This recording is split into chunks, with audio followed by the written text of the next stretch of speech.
Welcome, my friends, to part 3 of the Leyendecker Master Series with Rebelle. This is probably my favorite video of the bunch. At least I'm anticipating it to be. I get to paint my wife, which is just a blast. The other thing I like about it is by now we've done a master study, copying one of the masterworks. And then we did the pair study, which we adapted to the style of Leyendecker. And now we get to do part 3 of the series, which is painting, one of our own reference images of our own complicated subject, which is here figure painting. And we're going to do it in the style of the master artist. As you can see, I'm just kind of mapping things out with just simple angular mark. And what I did was I did the line work on a separate layer, made that layer sort of transparent so that the line work wasn't too dominant. Then I made a new layer, organized my workspace, and get ready to paint. So here, again, I'm just kind of adjusting my very quick line work to make it very, very raw, but very, very transparent, so that I can do a little bit more careful drawing on top. I don't always do this. In fact, a lot of times I don't do any pre-drawing at all. It's just that it's important when doing tutorials and people are getting familiar with the software and you're trying to help people get used to good practices. An underdrawing is actually really helpful. And if you were to look at the masterworks of Leyendecker himself, you would see that he did a lot of pre-drawing. He would get with, he would grid out the whole thing with lots of line work just to make sure his proportions were just so. And that's great. That's good practice, and that looks really great. And you're going to have a good outcome that way. That's why I'm doing it here. Just for me, I've been an artist for a long time, and sometimes I just like to, skip ahead a little bit. But even still, even in this one, I make my mistakes. I can already see that I have the forearm is a little too long, but it's whatever. It's just a demo. It's fine. We're just here to goof around and to play around with some new techniques and have fun with this. And that's the point. It's not really about perfection. It's just about playing around. But when I say just playing around, I mean, it's about learning. Everything is about learning. My mentor used to always say, every painting is an idea. And in my life, I've had a lot of bad ideas. And isn't that true of all of us? When we can look at painting that way, which is kind of that relaxed approach, we can truly enjoy what we're doing instead of, putting our success and failure as some sort of survival strategy. A lot of people will paint with their identity wrapped up in the outcome, but I think it's most important just to find a good process, which I'm demonstrating here, and just use that process every time you work to kind of take the mystery out of some parts of it. Because when you're doing a painting, you don't want to have to think about everything. You just want to think about the important things. And one of the ways you can do that is to make your process really, really, really simple, so that you have just one thing to focus on.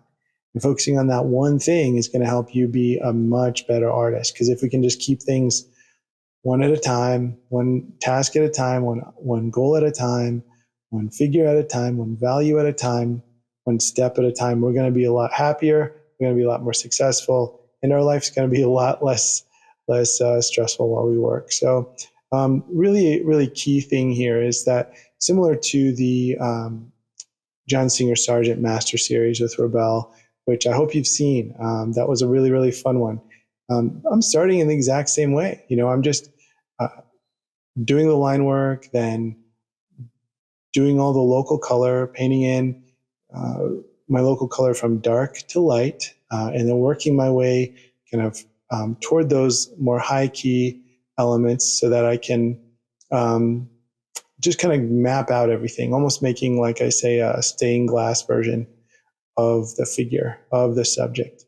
And, it's fascinating, how putting down these colors in this very unusually toned image. I remember shooting this photo shoot, and all the skin tones were so weird because the the light was kind of green and the clothing was all green and the fabrics were kind of green and gray. And so it just made for really interesting tones in the way that the camera exposed the picture, but I kind of liked it. So I kind of pushed that a little bit in the post-processing. And so the skin tones ended up being pretty interesting. And so when you've got something like that, you just got to go for it. You know, the idea of this painting, or rather the photograph, was to focus on those greens and then that really cool looking back over her shoulder kind of angle. And I felt like that pose was really cool, and I felt like the colors were really cool, and I felt like it would make for a good painting. And I had this in my reservoir of images. I had this image for years, and I haven't done anything with it. I've painted other paintings from this series of photographs, but I haven't done anything with this one.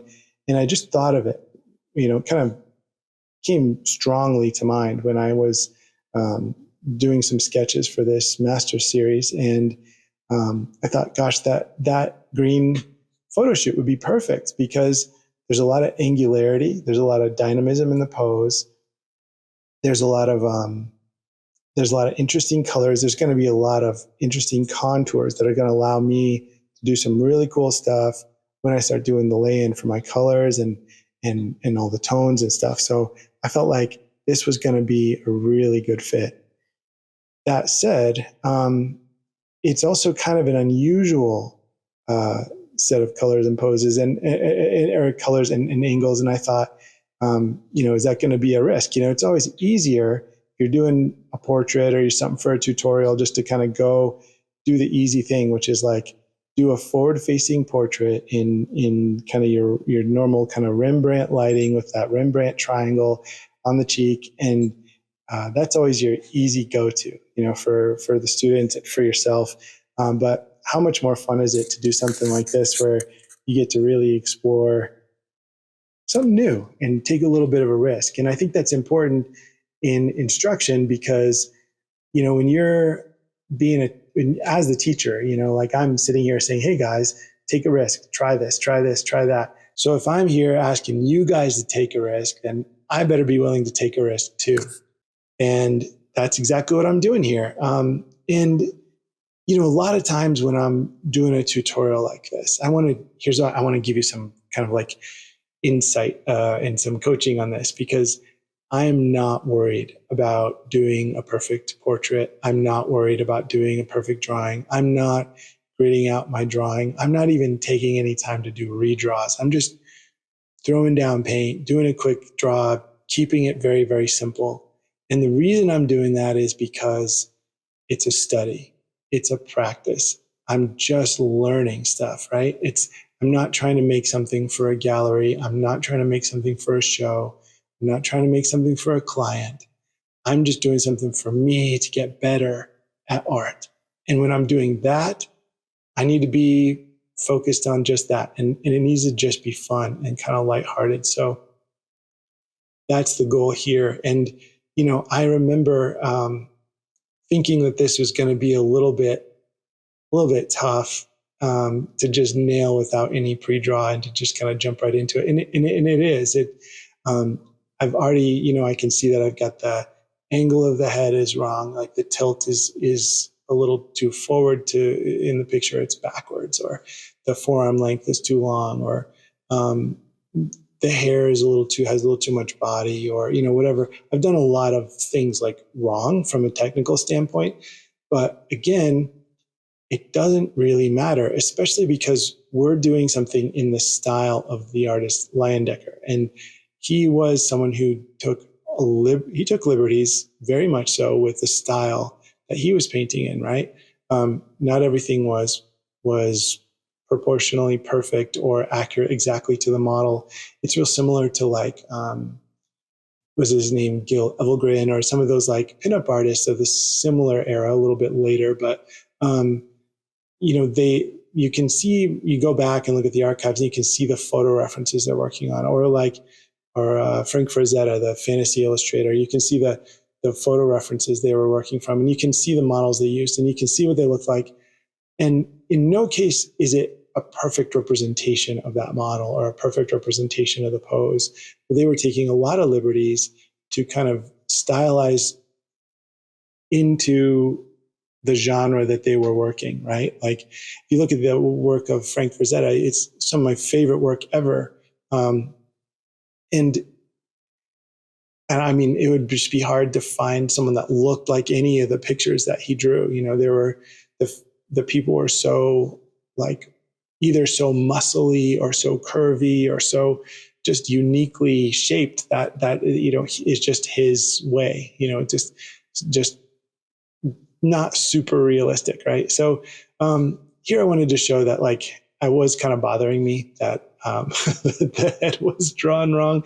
So as much as I'm trying to talk a big game of saying, well, don't care, you know, just do your own thing, it matters. You know, you as an artist, you're like, I know it's just a demo, I know it's just a tutorial, or oh, I know it doesn't matter, or it's just a practice, but you want to get it, you know, sort of right. So with this piece, you can see that I spent a tremendous amount of time fiddling with the face. And the reason why was because I kind of had Leyendecker running through my head the whole time. I had so much of his like methodology and thought process just stuck in my head as I was working that. I had to, it just sort of took longer, you know, like I kept kind of thinking about all the things that I wanted to include or disclude or whatever. And it just slowed me down. But either way, it was fun. I feel like this has been a really fruitful series for me as an artist because I can learn a lot every time I look at somebody else's work. You know, it's so humbling.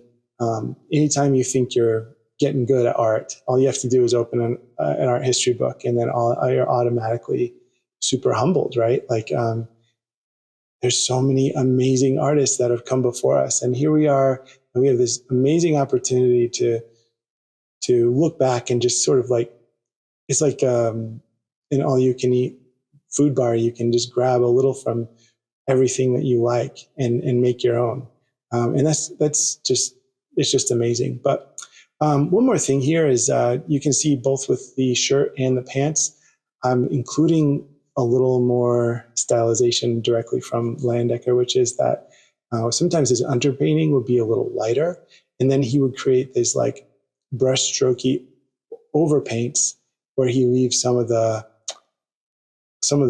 lighter values showing through. And it's just another one of his strategies to activate some of those shadow areas. So everything that he was doing was about creating a dynamic angular mark. And I think that's, or dynamic angular areas of the painting, or dynamic angular background, or dynamic angular pose, or dynamic angular facial features. And so it didn't really matter what's happening. He's doing that over and over and over and over. And so that's really his strategy for being very eye-catching, right?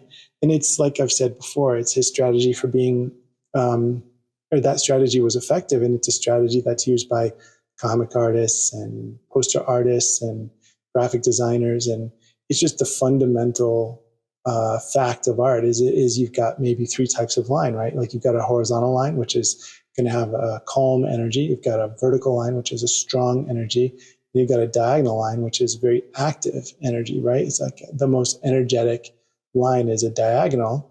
And you see tons of diagonals in Leyendecker's work. And so, you know, you just kind of lean into that. If you're doing something in the style of, you're going to say, well, I need to make it really dynamic. I need to find the angles. I need to find the right brush so that I can make it kind of squared off and choppy and you know, the right size brush so you can do your overpaints in such a way that it stands out. You know, it doesn't just look like this twinkly little detail, but it looks like a bold, dynamic, strong part of the painting.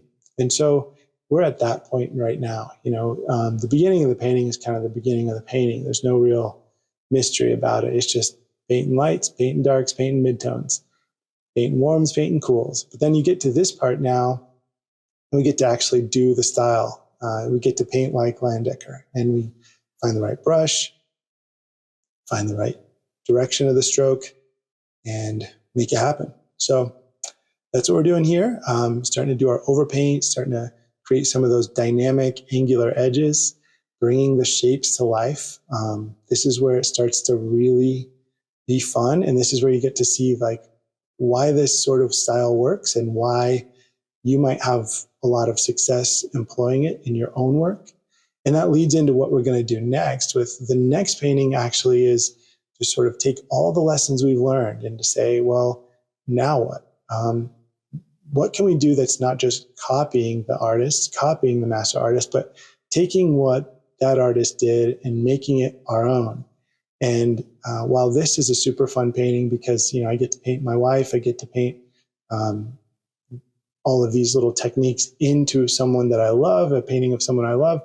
The next one's going to be the best because I get to take these techniques and sort of adapt them to my own purposes, right? For my own design goals or illustrative goals or my own sensibilities. And I think that's going to be the sort of cherry on top of this whole series. And I hope that you guys really, really, really have fun with this series and start to do your own research about Leyendecker and sort of find your own favorite images and favorite aspects of his work as you sort of dig into this with me. And as we wrap up this little tutorial, I hope you got a sense of kind of the process, the mindset, the mentality, and how at the end of this all, you get to see how important these little design kind of flourishes and the angular mark making and the way that we can deal with lighter and darker values and do some overpaints and how it all just kind of comes together. It's amazing. It's really, really fun. So let's get to it. Let's start the next step.